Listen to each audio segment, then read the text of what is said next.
everyone. Today is Monday. It is the optional memorial of St. Rose of Lima.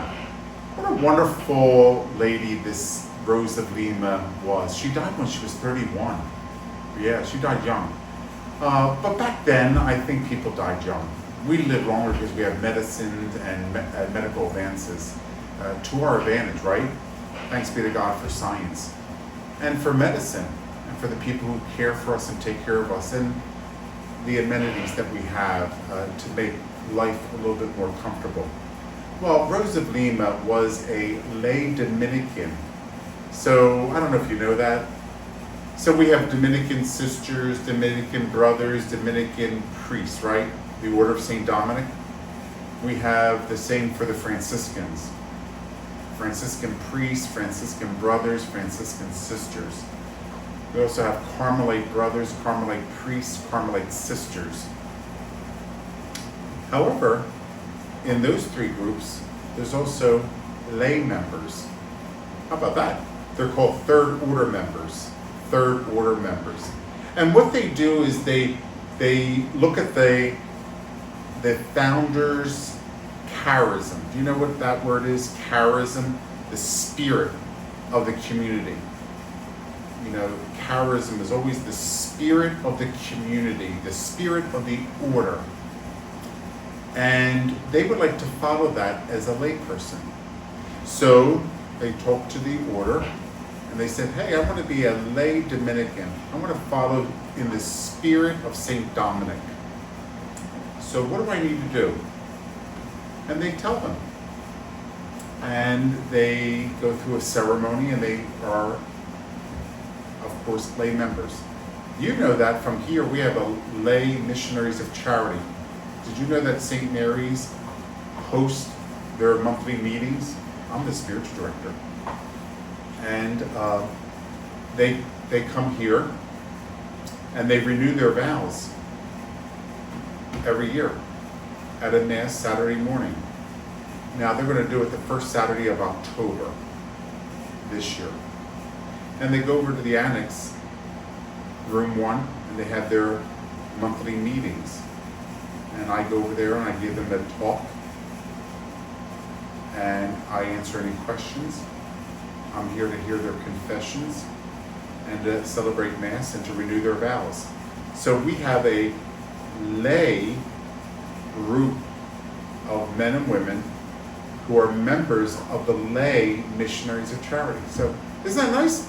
So we have lay missionaries of charity, lay Franciscans, lay Dominicans, lay Carmelites, and there's, I'm sure, other congregations and orders that have lay people part of their group. And they follow a whole series of what to do to be part of this. Well, anyway, Rose of Lima entered the lay group of the Dominicans. And she was a third order member.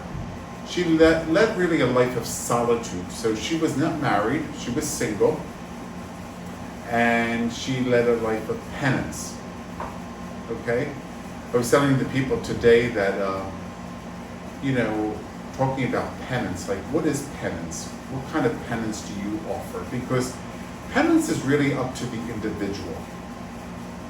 Like how severe, now don't get too crazy, and how light of a penance. So when the priest gives a penance, we try not to give, please say 10,000 rosaries.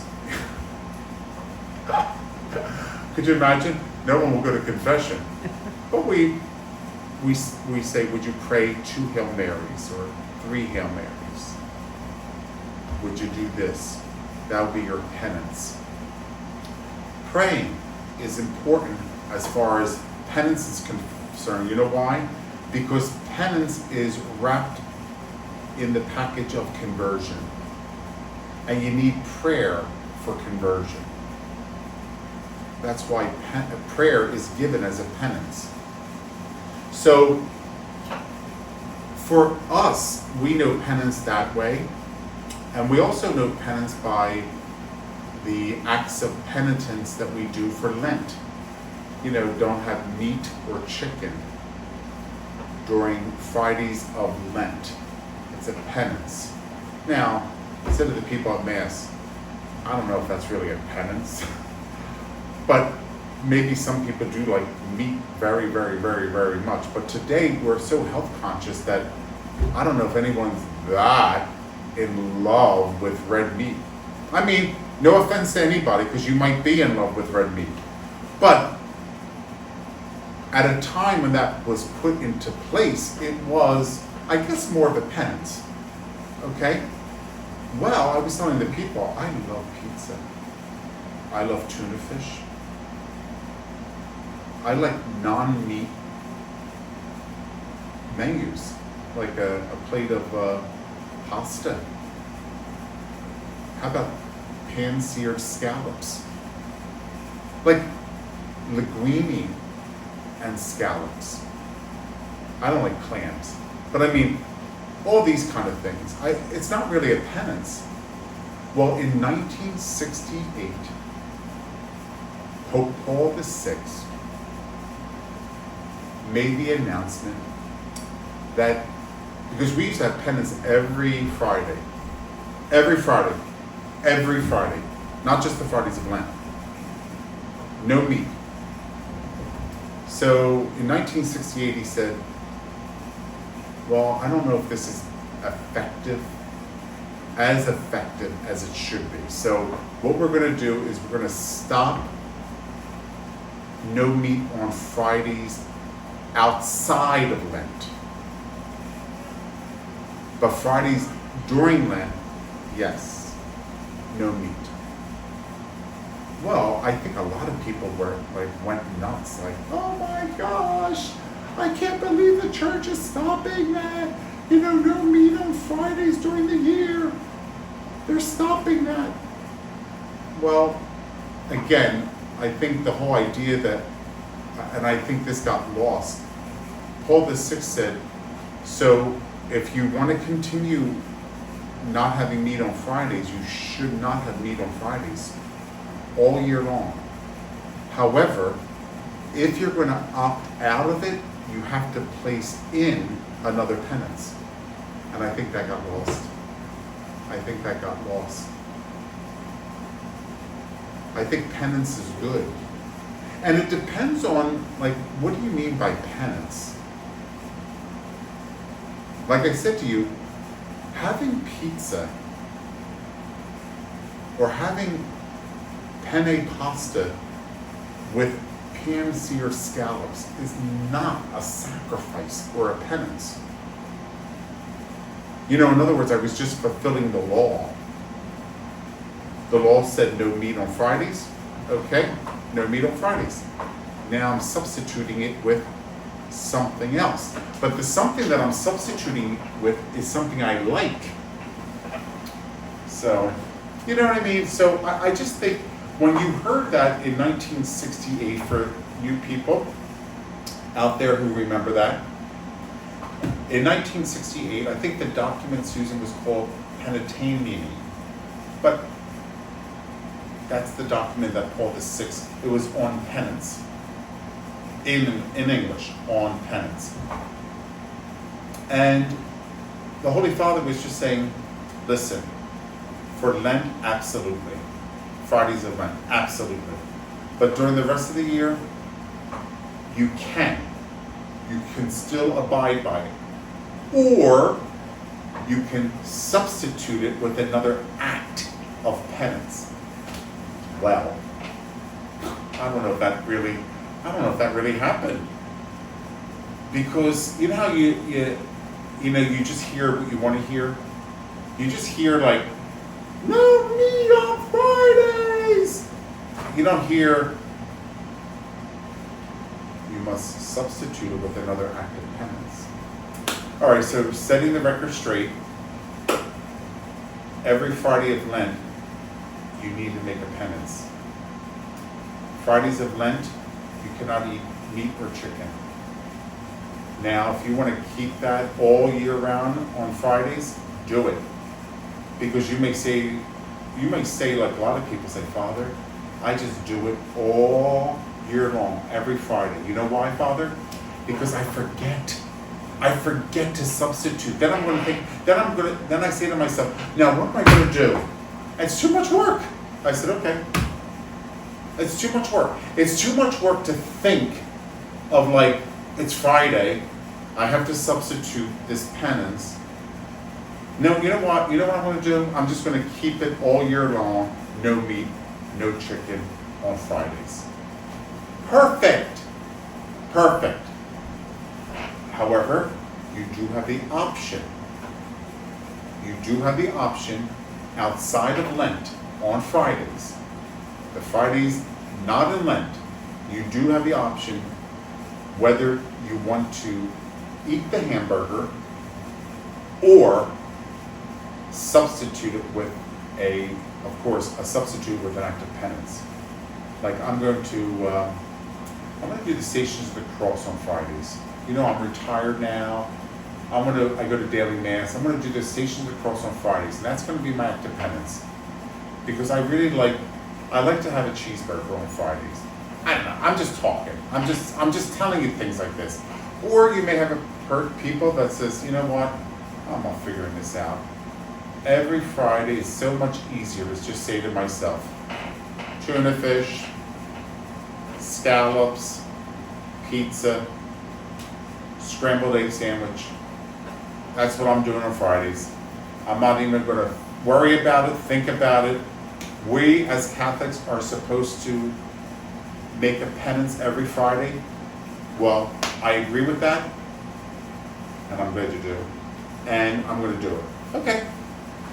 All right. I just want to throw that out there, okay, everybody? Because I know that when that happened in 1968, everybody was freaking out. They were like, I can't believe this. Why are they doing this? Well, we forgot to read what else he said. He said, no, and you have to substitute it if you take that option. Okay. So what do you want to do? Do you want to take the option, or do you want to just keep it no meat on Fridays? It's probably easier no meat on Friday. Unless you really know what you want to do as an act of penance on Fridays. Because you may say to yourself, oh, I'm out with my girlfriends, or I'm out with my guy friends, and I just ordered a hamburger. And I'm like, oh, it's Friday, but okay, that's all right. I'm going to pray the rosary tonight. I'm going to pray the rosary, no problem. See, it's all doable. It's all doable. So Rose of Lima, a lay Dominican, and a life of penance, and austerity, and solitude. She loved the cross. She understood the cross. She adhered to the cross. Like, she didn't just put the cross on her body. You know how we pray, we do this? She really thought about it. She thought, if I'm going to take my hand and trace the cross over my body, what does that mean? What does that really mean? Do I really embrace the cross? Or am I just doing that as far as beginning of prayer and ending of prayer? Something to think about, right? So, just talk a little bit about our continuation with marriage. So, we went through the theology of gender, right? So, yeah, that's a lot to think about. Especially when we have people in our families that are struggling. Again, I'm not going to throw the baby out with the bathwater. I'm not saying like, oh, I understand. That means that I agree. It's like, I can understand, but I could disagree, right? I can understand. Someone comes to me, and people come to me. And by the way, thank you for coming to me for spiritual direction and appointments. People come to me and talk to me about everything, A to Z. Whether they come to me for confession, they come in this office for spiritual direction, they come in just to talk about a problem, they come in and talk about their marriage, they come in and talk about addiction. Now I'm adding things because what I'm trying to say is it's A to Z. You could come in here and talk whatever you want to talk about. Whatever you want to talk about, this is a very safe place. And I want you to feel comfortable. I want you to feel comfortable in number one, talking to a priest and talking to your pastor. What do you think I'm here for? I'm here to help. We're all on the journey. We're all on the journey. We need each other.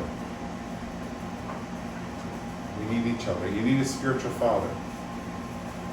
And I'm here to help. I even go to spiritual direction. You know. So, I say all that because it's important to also understand our faith, right? On the journey. So marriage and the theology of gender. Male and female, he made them. He created them. Male and female. And they have a purpose, a complementary of the genders, to produce human life. It's part of God's plan. That doesn't mean that God does not like somebody who has same-sex attraction. You know, all those banners and posters, God hates the gays, you know, all that. Well, God hates straight people that sin. You know, all these banners that go up and all these things, I'm like, oh. Like, what does God think about straight people who sin? Like, what does God think about, like, you know, married people, heterosexuals that commit adultery? You know, stop with all of that. It's the sin. Let's talk about the sin. Let's try to deal with the sin and stop saying, you know, they hate, because hate only places a wedge where reconciliation can help. Now, you're going to say to me, well, doesn't the person have to change? Yeah, well, change. Do you know change does not happen like that? Why don't you talk to an alcoholic and say, somebody with that disease, because it is a disease, and I hope you treat it as a disease and not as a stigma of society. It's a disease. I want you to say to somebody, okay, change right now. Change. Stop it. Stop it. Change right now. I want to see what happens.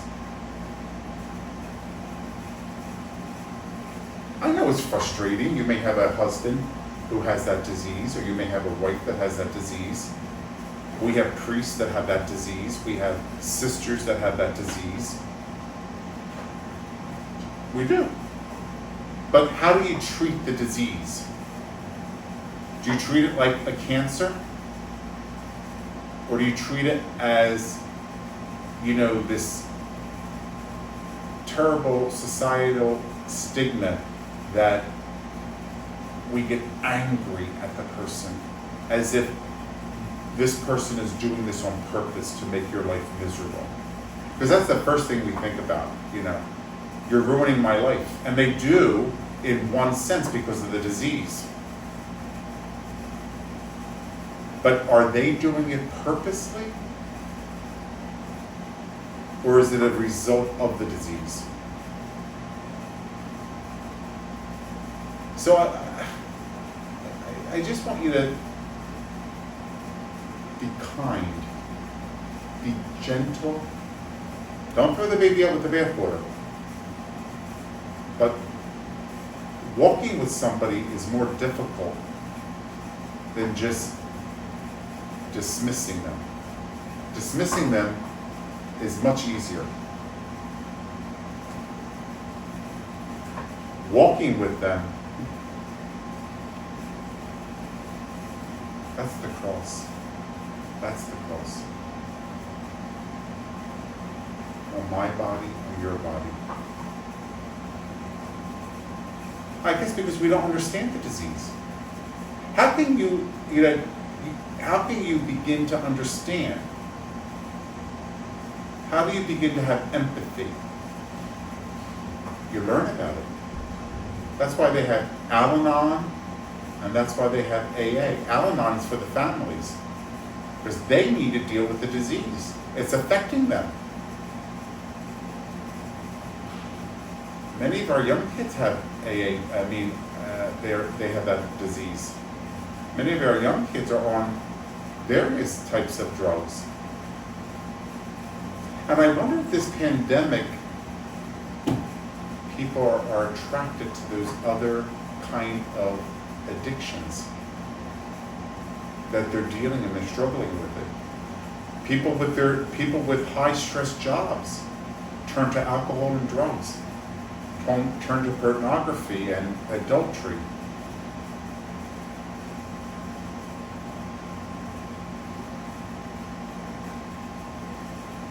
People struggle. Life is not always black and white. Life is not a light switch. But they need someone not to be judged. And don't think that because I'm wearing a Roman collar, that if you come to me, you're afraid because I'm gonna judge you. No. Whatever you're struggling with, I'm struggling with something different. Welcome to humanity. Welcome to humanity.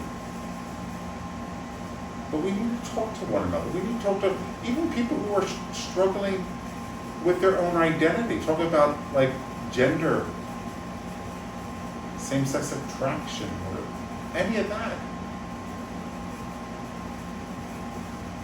There's even like a program for people who have same-sex attractions. You ever hear of Encourage? And Courage? Courage is for those who have same-sex attraction. It's like a program. All same people, very good support system. And then they have a program for their families called Encourage. Because mom and dad are struggling with it, or siblings might be struggling with it.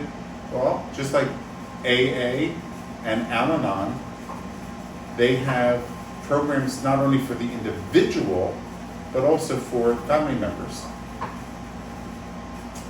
It's easier to scream, curse at people, dismiss them out of your life, than it is to walk with them on the journey.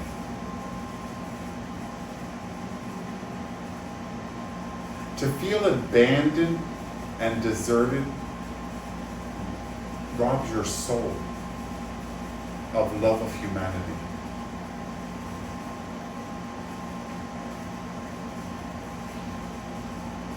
Not everyone is in this box that we think they should be in.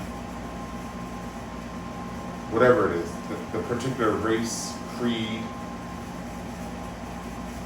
One time at a homily I said, not everyone is white, Catholic, straight, and Republican. I don't know, I just threw in all these things that, I said that one day, and I said, Jesus is someone who would just come right out and say that. Because Jesus knew that audience, just like, and if I was in another audience, I would say, not everyone is black, Baptist, Democratic, I don't know, because I'm just saying, who am I speaking to? Now, do I know that everybody? No, I don't. But I'm just saying, in a general way. And the point I was trying to make at that particular homily was, not everyone fits into this box that we have them in. Life is a lot of different people. Races, creeds, way of life, political parties. and to journey with them, to be with them, to stand for what is right, but to leave the judgment to Christ, to leave the judgment to God, but to talk about it. How do you think people already know where the church stands? I don't think there's a confusion about that. I think maybe they don't understand why we stand for what we stand for, but I think they know what we stand for. But you and I should just walk with people and not condemn them.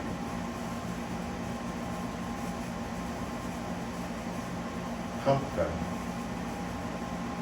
Not throw the baby out with the bathwater, no. I don't want to ever be confused about that. Sin is sin, and we just need to deal with it. But condemning, throwing them out of our life, rejection,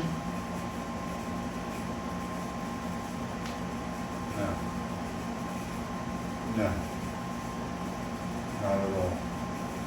Look at even the life of Christ. Some of the people that he brought into his circle, the Pharisees and the Sadducees and the elders would never, and they were the leading people, never.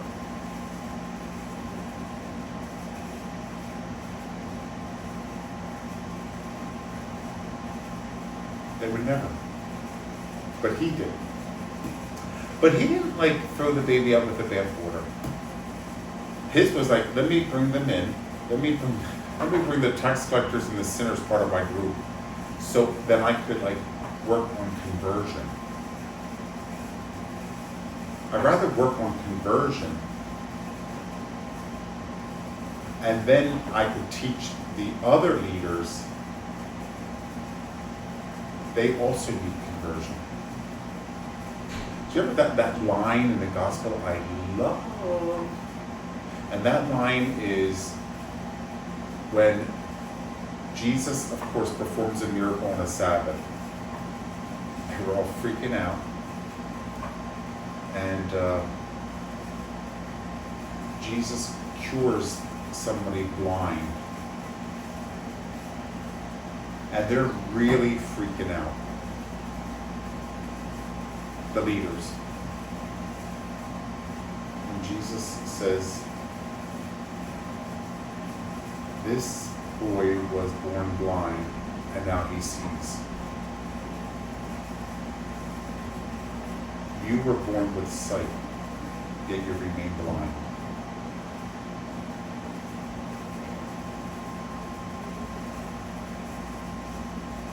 I think that statement always has something very powerful for me personally, and I guess for all of us. Because the miracles are not just a physical cure. I hope you know that by now, right? I've taught that so much. The miracles are both end, body and soul. So the only reason Jesus cures physically is because he wants to cure their soul. And he reaches their soul by going through their body. I think you all have a PhD in that by now. But it's important to know that. It's important to talk to people, love people, even where they are. Because that's the reason why Jesus came for us. What do you think, we're perfect? He's the savior of people who need to be saved. Unless you're the Blessed Virgin Mary, do you need Jesus then? Well, if you need Jesus, then you don't have it all together. Neither do I. I'm not a perfect person. I don't have this stereotypical idea of whatever that is. There is no such thing. But this box that, all these, are you this, and for some people that's what it is.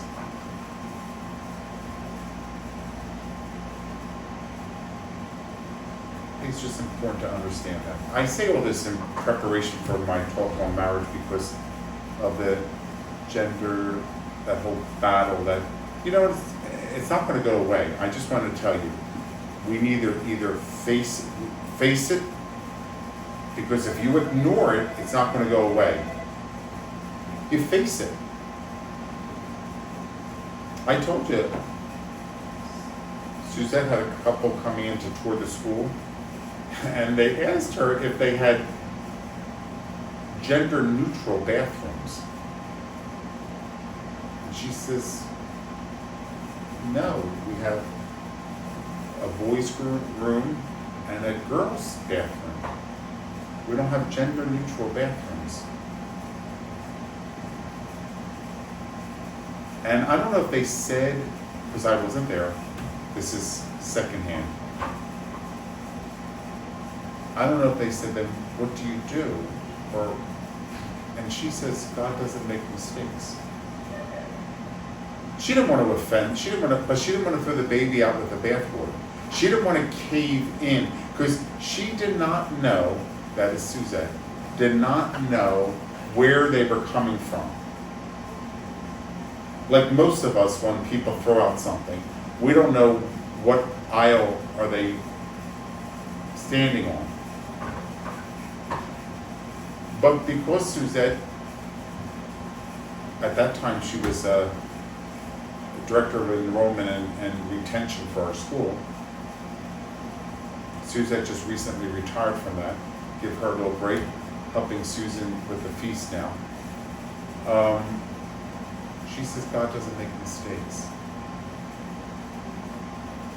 Little Johnny is a boy. Little Mary is a girl. We have boy bathrooms and girl bathrooms. We don't have neutral bathrooms. And I wonder, sometimes we have to realize this, who's pushing that? Who's pushing that? Now, I don't want to get into this discussion like I told you, but I am going to constantly sprinkle it on this issue. Because I think as a priest, I have to talk about these things. I'm not going to talk about everyone is this way, like I told you, this box, whatever that box is. No, I can't. I can't talk to you about that because not everyone's in this, whatever this box is.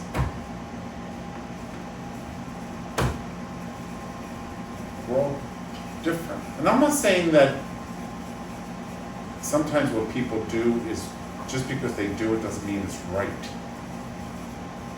But I'm not going to throw them out, kick them out, and look at them like, ew, like, get away from me. Is that what I'm supposed to do? No. Is that what we're supposed to do? No.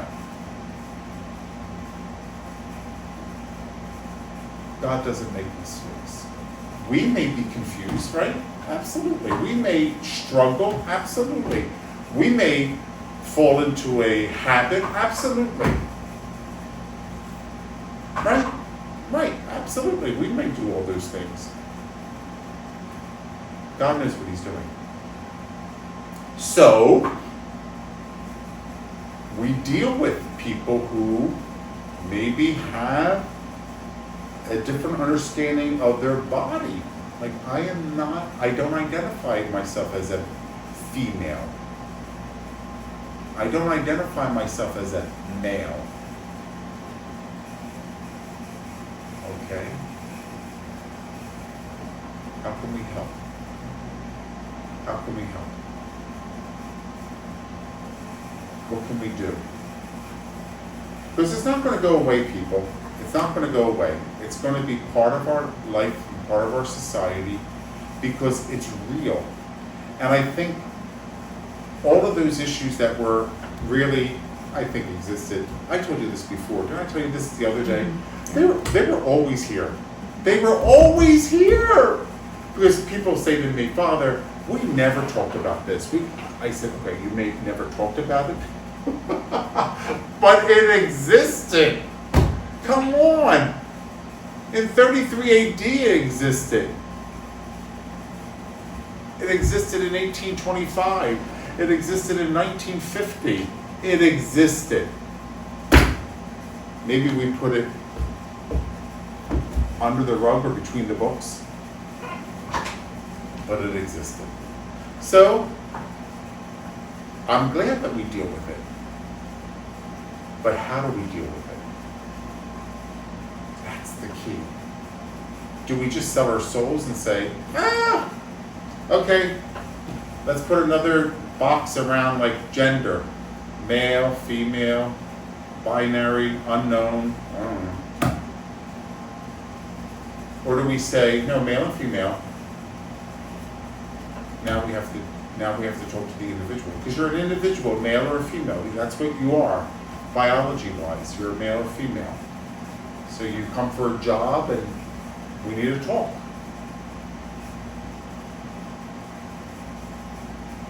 We need to talk about all that. Because that's important. It's important because you're important as a person, and you should be valued as a person.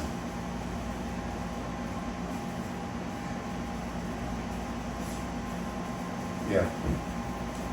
There's so much to say about this stuff. And I don't want to get off on the topic, but hey, these are daily reflections that your pastor is talking to you about. I have to sometimes get off on different topics because it's important. It's real. It's real. So when people come for the sacrament, or when people come for marriage, that's interesting, Susan, right? Mm-hmm. It's the marriage. They can come to me for a marriage too, because not everyone's going to receive the sacrament. And you may think to yourself, well, what do you mean by that, Father? Well, let's say your son is a baptized Catholic, and I know your two sons are, Susan. Mm-hmm. So they're baptized Catholics, but they fall in love with a nice Jewish girl. And they fall in love with her. And they want to get married in the Catholic Church. They belong to this parish. They want to be married by their priest. And the Jewish girl says, okay, I respect that. When a baptized person marries a non-baptized person, that's not considered a sacrament. It's considered a valid marriage recognized by the church. Okay, I want you to wrap your head around that because it's very important. So when a baptized person marries a non-baptized person in the Catholic Church, it is a valid marriage, but not a sacrament. That marriage is recognized as valid in the eyes of the church. Why? Because, as I told you the other day, marriage is a divine institution. It's a divine institution. Did you also know, before I go on, did you also know that every marriage counts? You'll have people come into this office and they want to get married, right? So sometimes they don't bring up past marriages because they were not done by the church. And I'm like, you have to put the brakes on that. Every marriage counts. You know what I say to them? Have you ever been married before to each other or to another person in any way, shape, or form? Even newspaper clippings? Drive-in Las Vegas style? They look at me and they kind of chuckle, but I mean, I say to them, every marriage counts. And they, really? Every marriage counts. It's a divine institution, which the state adopted for many practical reasons. It's a divine institution. Because you did not get married in a church doesn't make it less divine of an institution. The whole notion of marriage is divine institution. God made them male and female. For this reason, a man should leave his father and mother and cling to his wife, and the two shall become one. Have you ever heard of that? It's from the Bible. In fact, if Susan's son did actually fall in love with a Jewish girl, and they wanted to get married, and she did not want the marriage to take place in a Catholic church because she's of the Jewish religion, they can get married in a non-Catholic place. They could get married in what we call a neutral setting. In other words, they could get married at a restaurant. Why? It's not sacramental, but it is valid. And it is recognized by the church as a divine institution. Now, I want you to wrap your head around that, because you might be like, ooh, really? Yes. Remember we used to do the marriages between a Protestant and a Catholic in the rectory? And then after the Second Vatican Council, because they're both Christians, they're both baptized, we said, no. They both can go into the church. It's a divine institution. Now, the Catholic and the Jewish, nice Jewish girl, they could be in church too. Or they could be in the rectory, or they could be at the Hyatt or another venue. Just so that you know. When I was at Holy Savior, I was the assistant pastor at Holy Savior for 7 years. You all know that, right? And I remember this parishioner this girl wanted to get married in, forget the name of the place, in Bridgeport. Well, anyway, we went there and we did the marriage there because it was a neutral place. I remember her saying, Father, can you please see if you can get a statue of the Blessed Mother? Because we set up like a little area for them, a little canopy for both the Jewish guy and the Catholic girl. I went over to school and I got one of the Blessed Mother statues from the classroom. I said, don't worry, put that in my car, drove it over to the restaurant, set up the Blessed Mother statue so she would put a flower there. So we have Catholic valid sacraments, and we have Catholic valid marriages. So Catholic valid marriage, Catholic valid marriage, which is a sacrament.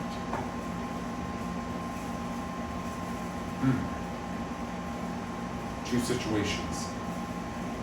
So the valid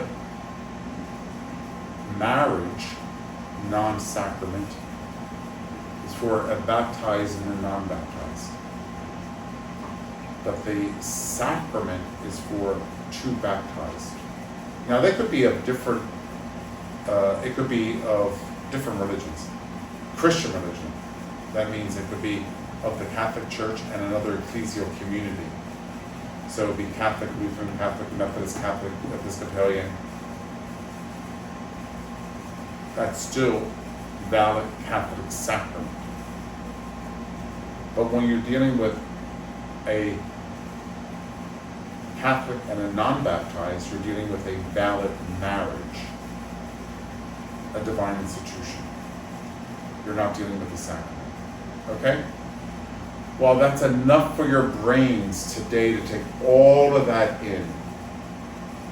Tomorrow we'll talk about more of this. But you have to ask Susan if you have any questions for me as we go along. Because if you do, then I could respond to them, because I don't know what you're thinking. I can't see you can see me, but I can't see you. I don't know if you're like, you know how like the doll does with the head. I don't know. I don't know what you're thinking. But if you write them down or you tell Susan, then the next day she'll say, you know what? We had a couple people with this question. And I'll be like, oh, okay. I could answer that question. So, do you have a copy of the Catechism of the Catholic Church? I hope that you do. And I hope that you always take the time to read a little section. Just a little section a day. You know, say, you know what, I'm going to read 2 pages a day. Get my little highlighter out. Make some comments. So, if you do have a catechism, go to the marriage section. And let me just see where it begins. It begins on page 400. How's that? It begins on page 400. And it talks about marriage in God's plan. And marriage in the order of creation. See, it's a divine institution.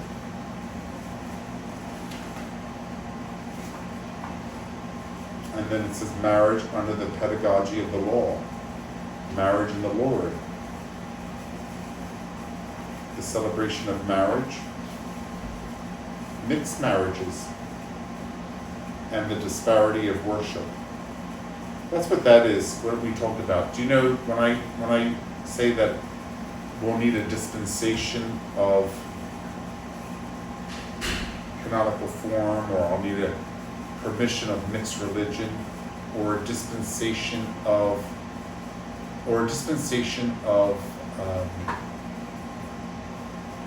disparity of worship.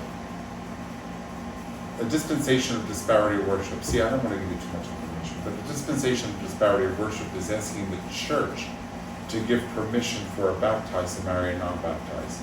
That's a dispensation. So you do need a dispensation, but I take care of all that. Let me worry about that. It's a dispensation of disparity of worship. A permission for mixed religion is for 2 baptized people of different religions, Christian religions. One Catholic, one another ecclesial community. That's permission for mixed religion. Dispensation of disparity of worship, baptized, non-baptized. Okay? But get your catechism out. If not, purchase a catechism. I don't know if we have any in the library. I don't know. You know, I know that Peggy don't have anything on her boutique table, but I mean, it's. I think it's wonderful. I think it's wonderful. It was promulgated by our beautiful Pope John Paul II. He's the one who says, okay, I think we needed to have a catechism. I think the last one was the Baltimore one. It's like, John Paul, you're right on top of this. Absolutely. And I think, you know what? Cardinal Ratzinger, who became Benedict XVI,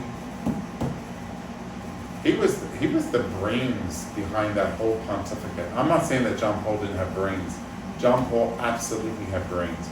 But Benedict, his brains to sell. That's how much brains he has. He has too much to know what to do with it. I mean, but remarkable. I love to listen to his homilies. Oh my gosh. Love to listen to Benedict's homilies. Especially at Christmas.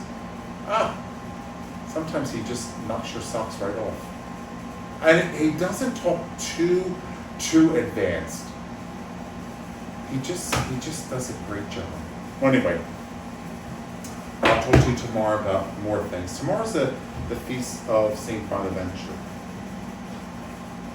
So, but today is Rosa Lima.